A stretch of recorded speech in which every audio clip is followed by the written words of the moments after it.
I needed to be hospitalized due to an injury, so I asked my daughter-in-law, Kathleen, to sign as my guarantor. So he said, being called over like this is really the worst. However, Kathleen just complained the entire time.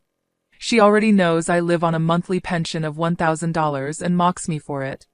She even called my wedding gift of just over $200 cheap and unbelievable. Every time I see her, she complains, and I'm fed up with it. I can manage quite well on $1,000 a month, so why do I have to be belittled like this? Isn't the sentiment behind a wedding gift what's important, rather than the amount of money? Talking to Kathleen makes me feel awful, so I try to avoid her as much as possible. One day, Kathleen told me she wanted to cut ties with me. I really can't take care of you in your old age just because I'm the eldest son's wife. This can't happen, she said, probably thinking I would be troubled if she cut ties with me. With a triumphant smile, she asked, "Are you sure about this?" Ignoring the confused Kathleen, I decided to sever our relationship. A few months later, Kathleen found out something shocking and stormed into my house, yelling, "Hello everyone, my name is Eleanor, I'm 70 years old, and I live alone in New York City. My husband passed away 2 years ago due to a chronic illness. Now my younger son and his wife live nearby and often check on me. My eldest son, Alexander, works for an international company and is very busy, so he doesn't come home often. However, he sends flowers and gifts for my birthday and Mother's Day every year. At 38, this kind son of mine finally told me he had someone he wanted to marry. We decided to meet at home, and Alexander brought Kathleen over.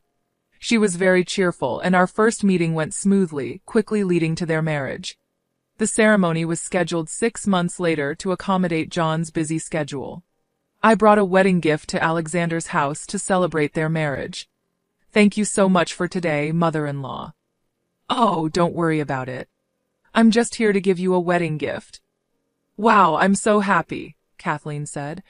I gave her the dishes I bought as a wedding gift. I planned to help financially during the ceremony, but I wanted to give them something, and since they probably already had furniture, I chose dishes after much deliberation. However, Kathleen's reaction changed instantly upon seeing the wedding gift. "What? This is the wedding gift?" "Yes, it's a set of bowls and plates. I thought they were cute, so I bought them." "Don't you like them?" I was worried it didn't match her taste, but her response was unexpected.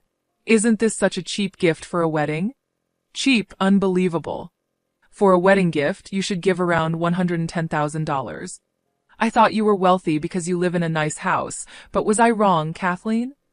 I was baffled by Kathleen's sudden change. Her gestures and tone were completely different from the polite and cheerful Kathleen I met for the first time. "So how do you live now, mother-in-law?" "On my pension." "But how much is your pension?" 1,000美元. "Ha, are you really that poor?" I feel like I was lied to. Living in such a nice house, but being poor is the worst. Kathleen crossed her legs and sighed.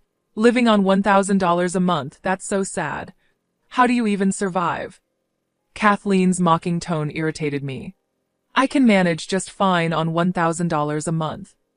"Oh, really? Well, just don't come asking for help when you're short on money." Kathleen was the type of person who changed her attitude based on income and assets. Feeling belittled, I went home immediately. For about a month, I thought several times about telling my eldest son, Alexander, about Kathleen's true nature. However, our schedules didn't align, so I couldn't tell him. I spent my days feeling uneasy. One day, while waiting at a traffic light, I was hit by a speeding bike and broke my arm.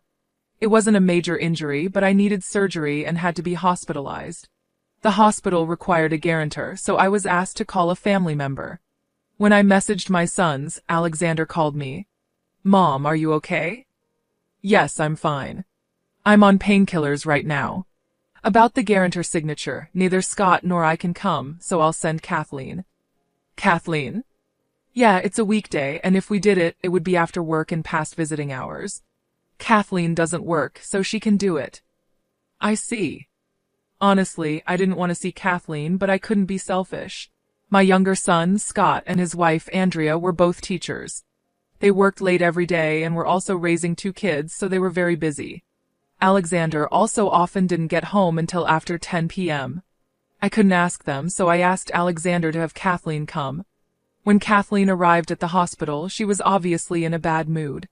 Being called to come over like this is really the worst. Sorry, everyone else is at work. Just because I'm a housewife doesn't mean I'm free. I expected complaints, but her blatant attitude made me angry. Can you afford the hospital bills? Of course, I'll pay myself. Don't worry.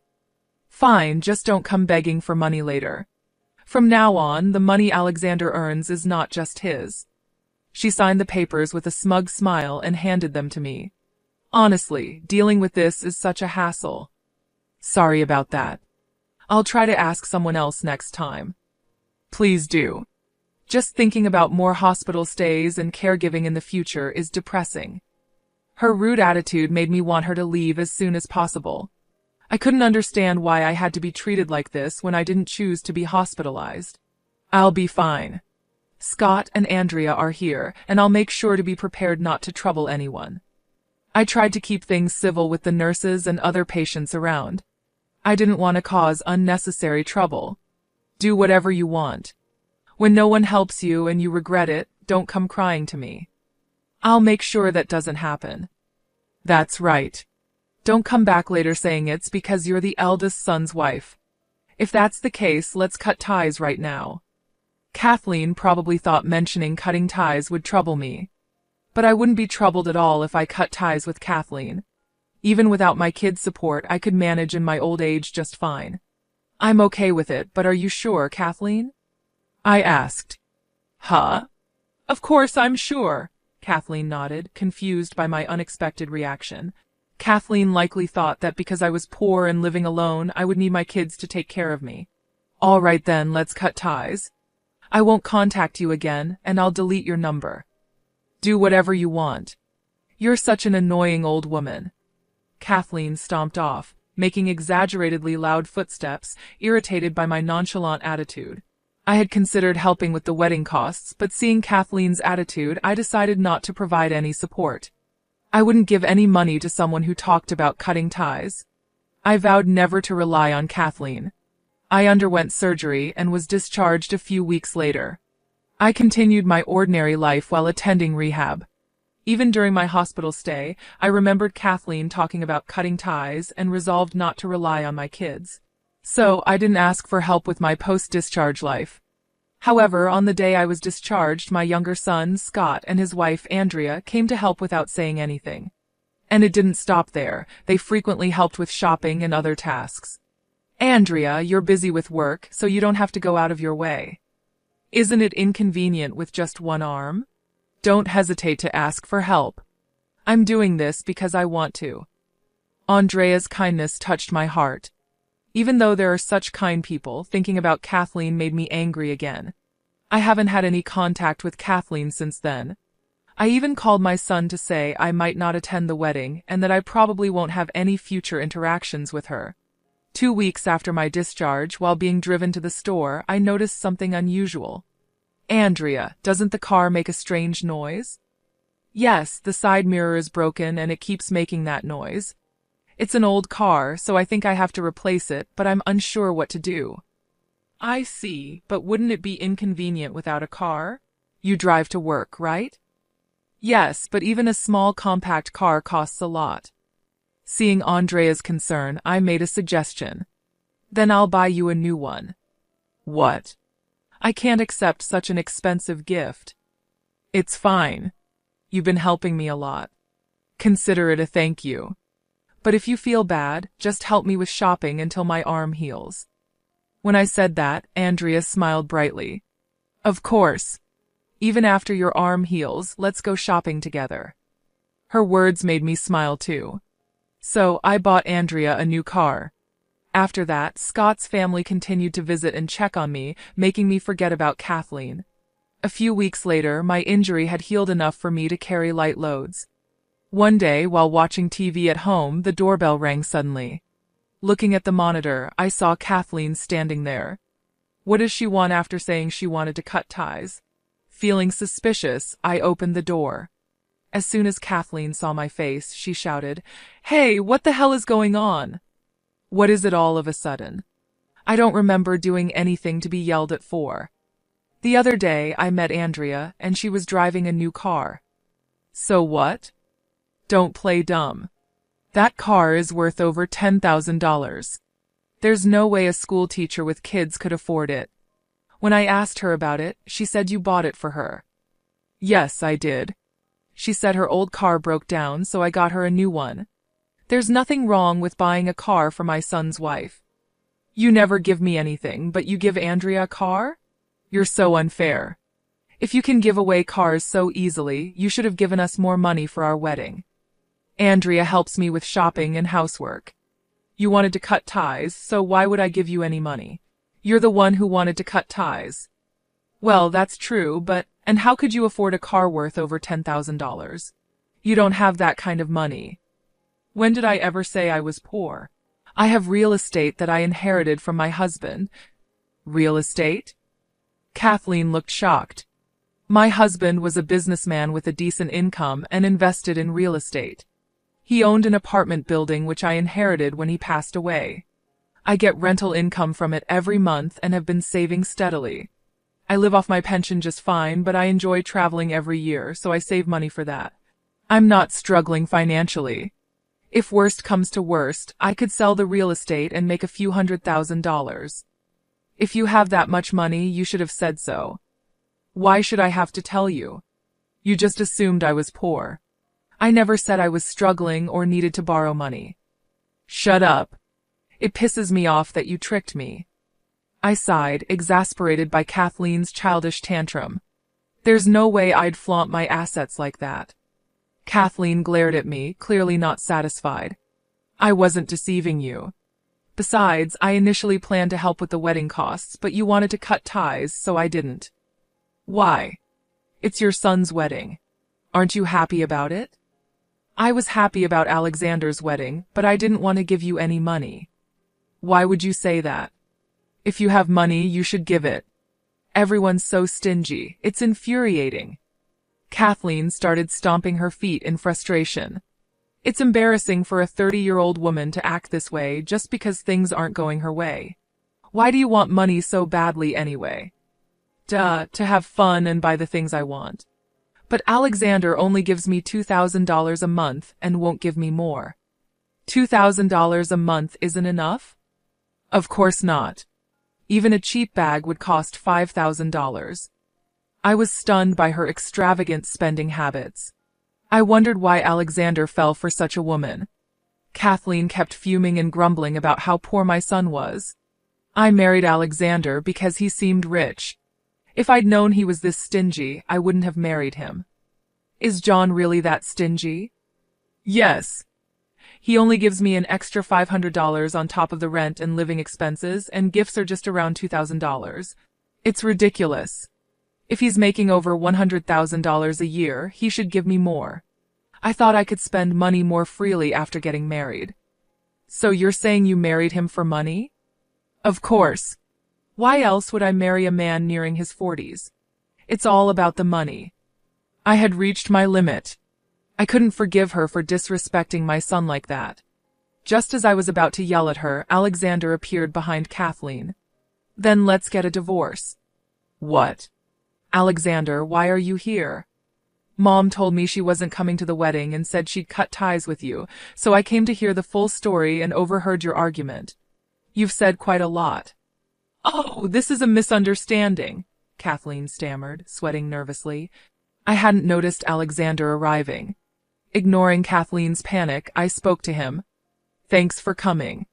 How long have you been here? From the point where you talked about being able to afford a car despite being poor. So you heard most of it. She told me I'm poor and doesn't want to take care of me in my old age, so she wants to cut ties. That's the only reason I'm not going to the wedding. My son nodded with a serious expression. No more explanations needed. I understand Kathleen well enough now. No, it's a misunderstanding. It's not a misunderstanding. I clearly heard you say you married me for money. I can't stay with someone like that. Let's get a divorce. Wait, you can't do this now. I quit my job when we got married. Kathleen desperately grabbed my son's arm and shook it, but he shook her off and gave her a cold look. That's not my problem. I hope you find a new job soon. Don't be so cold. I can't live without you. I have no place to stay or savings. Why don't you sell those clothes and bags? That should get you through a few days, though I don't know if anyone will rent an apartment to someone without a job. No, don't say that. I bragged about our marriage to my friends. It would be so embarrassing to tell them the wedding is off. Please. That's your own doing. I hope you enjoy being the subject of gossip. It was the first time I had seen my usually mild-mannered son this angry. Kathleen, pale and trembling, started to beg and apologize. I'm sorry. Please forgive me. I won't say those things anymore. I don't even want money, just don't divorce me. No matter how much she apologized, my son's expression remained hard. I don't want to see your face anymore. Leave now. No, please reconsider this. Please. Let me make it clear, it's not just about the money. Telling my mom you don't want to take care of her and wanting to cut ties, how could you say that? If I had known you were so heartless, I wouldn't have married you. Kathleen started to cry, tears streaming down her face. Don't ever come near me again.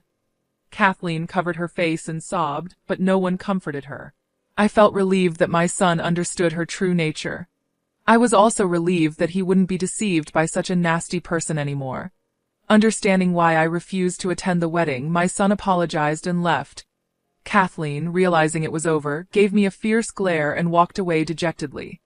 After that, my son and Kathleen divorced, and she moved into a rundown apartment. Apparently, before the marriage, she worked as a department store receptionist, but was about to be fired due to her bad work attitude. Unable to hold a job, she had hoped to marry a rich man to avoid having to work. With no skills or qualifications, Kathleen couldn't find a new job and ended up working in the nightlife industry.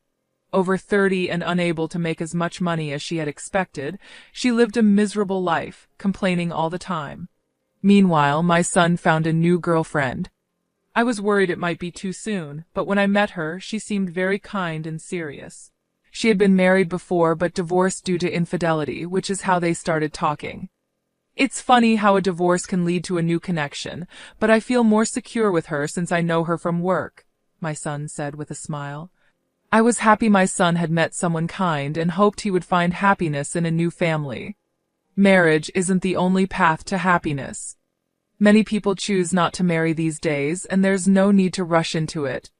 When you meet the right person and feel ready to marry, that's when you should.